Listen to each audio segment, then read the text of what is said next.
Good afternoon, guys. So, horrible weather. So let's stay in and have a lovely history lesson about the metal detector.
So, a little history about the metal detector. Can you believe 200 BC was the first metal detector invented? China. I don't believe it, I hear you say. It's true. Ancient Chinese documents indicate that a metal detector was in use more than 200 years before the birth of Christ. Shut the back door. The Chinese emperor had a doorway metal detector constructed to protect himself against assassination. His craftsman built the doorway of a magnetic mineral called magnetite. Excuse me, with the frame possibly built something like a horseshoe magnet. Through a combination of heating and striking the magnetite with hammers, an iron metal attractor was created. The heating and jarring caused the molecules to align themselves in the direction of the Earth's magnetic field. If a person attempted to carry iron objects such as armour, swords or other weapons through the doorway, these objects would be drawn against the doorway shown on the following page and held fast. Amazing.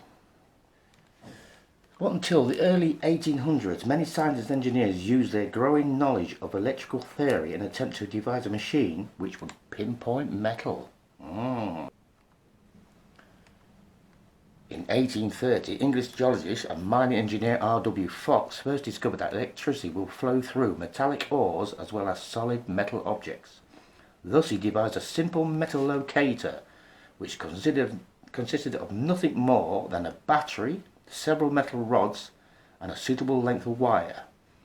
His first method of detection was as follows. One metal rod would be driven into the earth where the suspected vein of ore was located. It was connected to one terminal of the battery. The other battery terminal was connected to a floating wire. Other metal rods were driven into the ground at several different points and successfully touched with the floating wire, where a spark occurred. It was an indication that metal was present. Fascinating.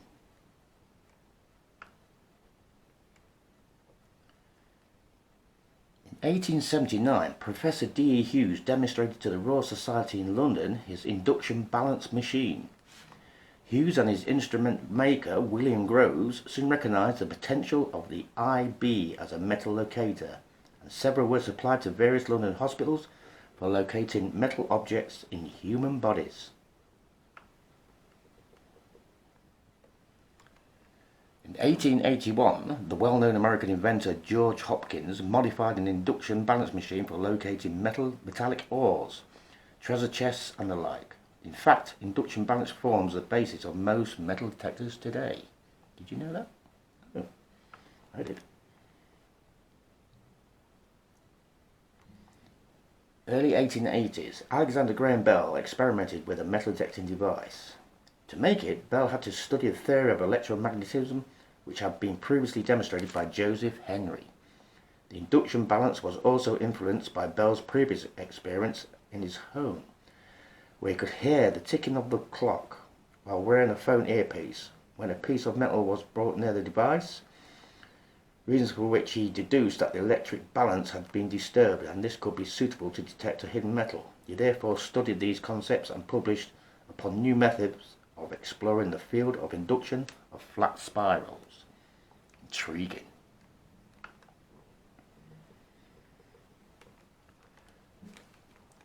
July 1881, Alexander Graham Bell used such a device to attempt to locate a bullet lodged in the chest of American President James Garfield. The metal detector worked correctly, but the attempt was unsuccessful because the metal coil spring bed Garfield was lying on confused the detector. Alexander Graham Bell End. In 1890, a test was made to locate sulfides through the medium of conductivity, using a telegraphic receiver connected in series with a battery and a wire brush. Electrical contacts were made in the earth and a brush was then moved over the surface. Whenever it touched sulfides, the brush would complete the circuit, indicated by a click on the receiver. Since it could be used only on exposed mineralized surfaces, the method was of limited value. Further attempts at metal detection were made using the Wheatstone bridge circuit for measuring resistance. Here again, conductivity was a determining factor, but the conductivity between 2 points of the Earth's surface had to be calculated indirectly by first measuring resistance. This method also proved impractical. 1902, the London Electric Ore Finding Company filed an application at the British Patent Office for an entirely new type of metal detector. This was a very advanced instrument for its time, having a range of 100 yards. It operated as follows: a bank of batteries supplied a high voltage, heavy-duty current to a spark generator. Its output was chopped by a motorized contact breaker to achieve a signal at audio frequency, which in turn was fed to 2 transmitter probes driven into the earth. At a suitable distance away, 2 similar probes were connected to receiving apparatus and equal potential lines of conducting material.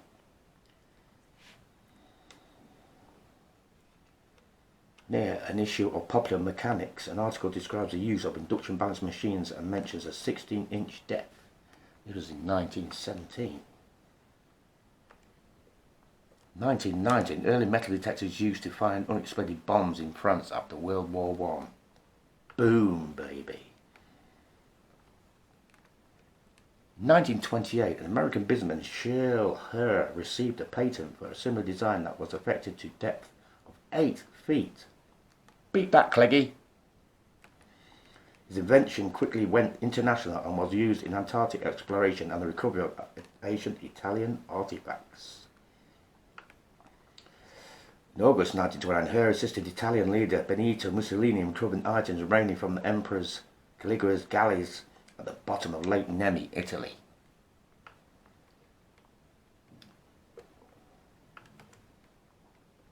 And here you can see in 1927, the first book on metal detecting, modern divining rods, construction and operation of electrical treasure finders by R.J. Sanchi became a bestseller.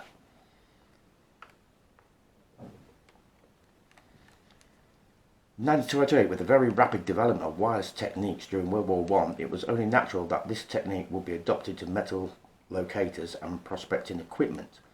One of the first pioneers to exploit this technology for locating buried treasure was Englishman George Williams, who was the wireless operator aboard the salvage ship Racer during the recovery of gold from the wreck of the Laurentick. Being fully conversant with wireless techniques and seeing the somewhat primitive treasure locators available then, he decided he could improve the existing technology by designing a radio locator. In 1933, Gerhard Fischer founded Fischer Research Laboratory, which remains a leading manufacturer of metal detectors to this day. Gerhard Fischer immigrated to the United States from Germany after studying electronics at the University of Dresden. While working as a research engineer in Los Angeles, California, his work with aircraft radio detection finders led him to the idea of a portable metal detectors. Fischer shared the idea with Albert Einstein, who correctly predicted the proliferation of handheld metal detectors' use. Fischer Labs became the first company to offer metal detectors to the public on a large scale. In 1931, his metalloscope, selling for $200 and weighing only 22 pounds, was a huge success with public utility companies, as it made finding buried cables and pipes a simple matter. Nice. Here's an issue of 1934 of a Modern Mechanics features an article showing a prospector lowering a coil along a rock face to determine the presence of precious minerals. God, that's huge.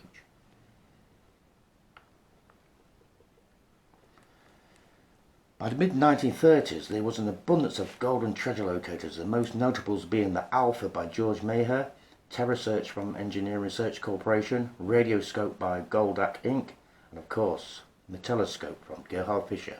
The Metelloscope was undoubtedly the most popular treasure finder of all time, having survived in continuous production right up to the solid-state era, hence the M-scopes of the current Fischer line of detectors.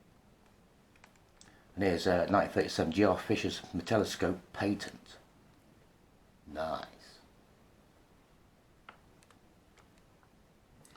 1939, during the early years of World War II, Polish officer Józef Stanislaw Kozaki refined the design of the practical Polish mine detector. Design invented by Kozaki was used extensively during the clearance of the German minefields during the Second Battle of El Alamein, when 500 units were shipped to Field Marshal Montgomery to clear the minefields of the retreating Germans, and later used during the Allied invasion of Sicily, the Allied invasion of Italy, and the invasion of Normandy. 1941, World War II brought the urgent need for rugged, simple devices for detecting landmines. A Polish lieutenant named Kozaki, who had made it to England after his country fell to the Nazis, came up with a design that was soon adopted. The war provided the impetus and finances to make great strides in metal detecting technology, but the thousands of minesweepers that flooded the market after the war weren't designed for hunting individual coins or small nuggets. The capabilities of these machines, and the ones that followed immediately after the war, was limited to finding relatively large pockets of ore, buried cables and pipes, and of course landmines and buried munitions. In 1943, the Russians made advancements in metal detectors during World War II. 1945, at war's end, thousands of army mine detectors were available as war surplus. They were eagerly bought by ex-military personnel whose training with the army mine detectors enabled them to recognise the value of such equipment in locating buried treasure. In the 1950s, there was very few machines capable of finding a coin-sized item. A few did exist prior to 1960s that were sensitive enough to find individual coins, bullets, etc. But most of them from this 50s decade were strictly for hubcap-sized items like the mine. In 1950, Garrett Electronics of Oregon began by building a machine called the Oromaster Geiger counter. In the early 1960s, word is getting out and makers were starting to set up to demand. Transistors came out. There were a few machines by the early 60s that might do 4 inches and were more user-friendly, but still many others that were still worthless junk drifting horribly around. Still no discs, still can't handle minerals, etc. But some amazing stories came from this early 60s era of guys who were the first to detect in front of concession stands or on virgin beaches, etc., virgin schools. Even though they only got 3 to 4 inches deep, yet all the coins were still silver then, and the pull tab had not been invented. By the mid-1960s, Charles L. Garrett, founder of Garrett Electronics, pioneered modern electronics metal detectors with a BFO, beat frequency oscillator machine. After working for NASA on the Apollo moon landing program, Garrett turned his attention to this hobby, amateur treasure hunting. Go Garrett! Go Garrett! By the late 1960s, Pacific Northwest Instruments, P&I, in Klamath Falls, Oregon, originated the Bounty Hunter brand of metal detectors sometime in the late 1960s or early 1970s. Those bad boys. The 1970s saw the greatest technological leaps metal detecting had ever seen. In 1974, VLF, very low frequency metal detectors which operated from 1 kHz to 30 kHz were introduced. Until then, metal detectors operated near 100 kHz, while the VLF detectors allowed operations to ground balance, tuning out the soil mineralization, but it still couldn't discriminate between metal types.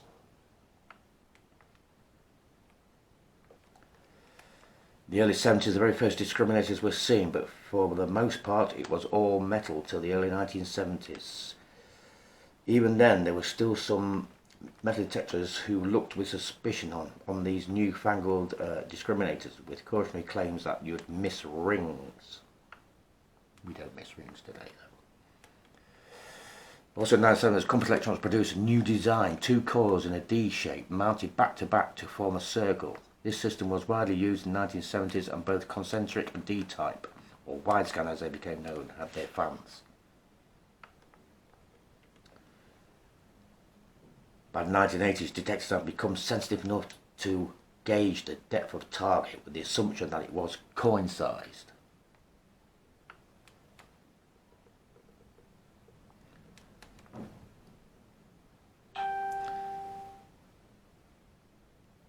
In 1980, Jack Gifford, a former electronics technician and bounty hunter, announced the founding of Garrett Electronics Inc.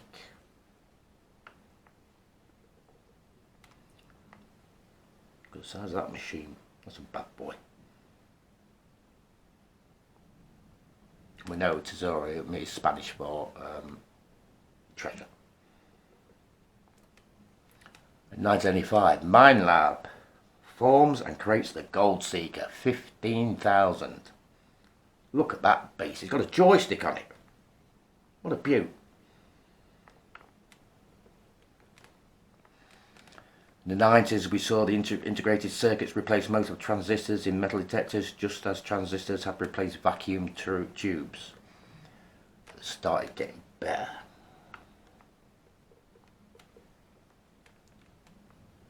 In 1998, Alain Loubet founded XP Metal Detectors. And we know the XP makes the Deus and one of the world's most advanced lighters and wireless metal detectors. Today's advancements in technology have brought such features as full colour display, custom search profiles for different types of hunts, wireless headphones, even an onboard GPS that interfaces with Google Maps, so you can mark those new remote hotspots and return later. So your average machines today average from £99 to £99 to £5,000. There is a metal detector out there for any budget and any type of hunting you want.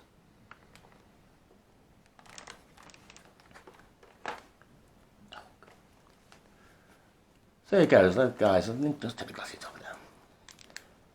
Interesting. I can't believe the metal detector invented 2,000 years ago. That's interesting, isn't it? That is interesting.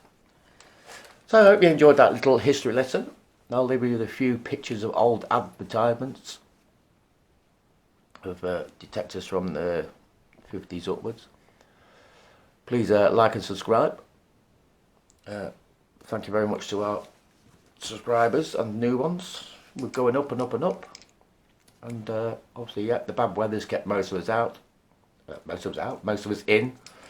So I thought I'd just shoot this little video, a little bit of a history lesson for oh God, I can't speak today. A history lesson for us all. So hopefully we can get out next week. Thanks for watching. See you later, guys.